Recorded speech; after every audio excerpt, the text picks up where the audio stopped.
Operation സിന്ധുവിന്റെ ഭാഗമായി ഇറാനിലെ മഷാദിൽ നിന്ന് 2 മലയാളികൾ കൂടി ഡൽഹിയിലെത്തി.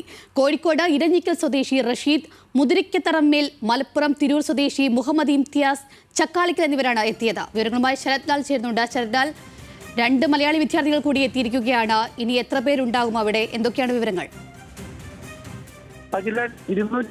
വിദ്യാർത്ഥികളാണ് ഇന്ന് എത്തിയിരിക്കുന്നത്. 7:30 കൂടിയാണ് ഇവരെ വഹിച്ചുകൊണ്ടുള്ള ഇറാനിലുള്ള വിമാനം, ജോർദാൻ എയർലൈൻസിന്റെ അടക്കമുള്ള വിമാനങ്ങൾ ഡൽഹി അന്താരാഷ്ട്ര വിമാനത്താവളത്തിൽ ഇറങ്ങിയത്. ഇതിൽ ഇപ്പോൾ 2 മലയാളികളാണ് ഇതിലുണ്ടായിരുന്നത്.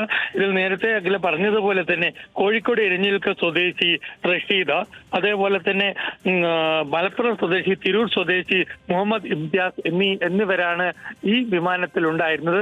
ഇവര് ഒരാൾ ഇന്ന് രാത്രി തന്നെ സ്വദേശത്തേക്ക് പോകും, മറ്റൊരാൾ നാളെ രാവിലത്തെ പുലർച്ചയിലെ വഴി കൊച്ചി വഴി സ്വദേശത്തേക്ക് പോകും. ഏതായാലും ഇത് സംബന്ധിച്ച ഓപ്പറേഷൻ സിന്ദൂർ ഈ സംഘർഷത്തിനിടക്കിലും ഇന്ത്യക്കാരെ ഒഴിപ്പിക്കുന്നതിൽ ഓപ്പറേഷൻ സിന്ദൂർ വിജയകരമെന്നാണ് വിദേശകാര്യ മന്ത്രാലയം പറഞ്ഞത്. ഇനിയും 2 വിമാനങ്ങൾ കൂടി നാളെ എത്തുമെന്നാണ് വിദേശകാര്യ മന്ത്രാലയം വ്യക്തമാക്കിയത്. ഇറാൻ വ്യോമപാത ഇപ്പോൾ 2ാമതും അടച്ചിരിക്കുകയാണ്.